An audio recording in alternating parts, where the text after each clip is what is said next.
13 June কোনো ধরনের উস্কানি ছাড়াই ইরানের রাজধানী তেহরানে ভয়াবহ বিমান হামলা চালায় ইসরায়েল।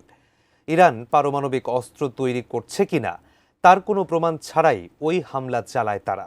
আর ঠিক ওই সময় যুক্তরাষ্ট্রের সাথে ইরানের পারমাণবিক চুক্তির বিষয়ে বৈঠক হওয়ার কথা ছিল, কিন্তু যুক্তরাষ্ট্র বিশ্বাসঘাতকতা করেছে বলে অভিযোগ ইরানের। আরও বিস্তারিত জানাচ্ছেন জান্নাতুন নাহার জেরি। ইসরায়েল ইরানের পাল্টাপাল্টে হামলায় উদ্বেগ বাড়ছে বিশ্বজুড়ে। এই সংঘাত তখনই ঘটে যখন ইরানের সাথে যুক্তরাষ্ট্রের পারমাণবিক ইস্যু নিয়ে আলোচনা করার কথা ছিল।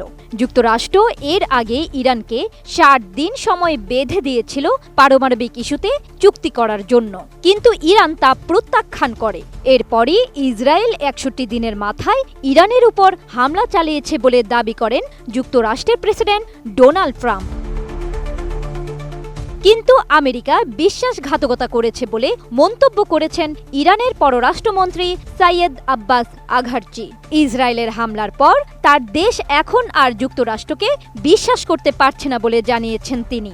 তার দাবি, ওয়াশিংটনের মদত আর অনুমতি ছাড়া আগ্রাসন চালানো সম্ভব ছিল না তেল আবিবের পক্ষে। শুক্রবার এনবিসি নিউজকে দেওয়া এক সাক্ষাৎকারে আঘারচি ওই মন্তব্য করেন। আঘারচি অভিযোগ করেছেন, প্রেসিডেন্ট ডোনাল্ড ট্রাম্পের আলোচনার প্রস্তাব আসলে ছিল ইসরায়েলে হামলার জন্য একটি কৌশল মাত্র।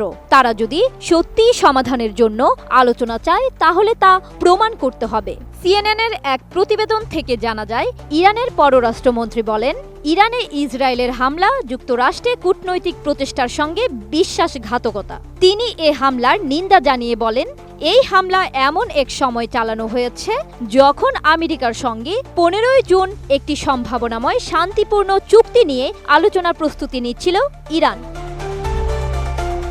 ডিজাইন, এলিগেন্স, বিউটি, সেরা পণ্য সবার জন্য জেভিকো।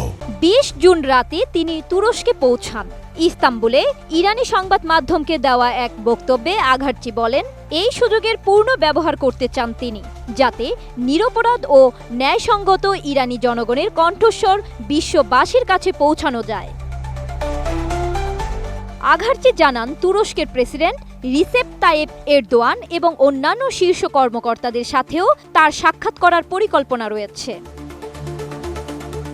21 জুন তুরস্কে ইসলামিক সহযোগিতা সংস্থা ওআইসির 57 জাতির বৈঠক অনুষ্ঠিত হয়েছে। সেখানে মুসলিম বিশ্বের পক্ষ থেকে একটি যৌথ প্রতিক্রিয়া গঠনের চেষ্টা হবে বলে জানানো হয়েছিল।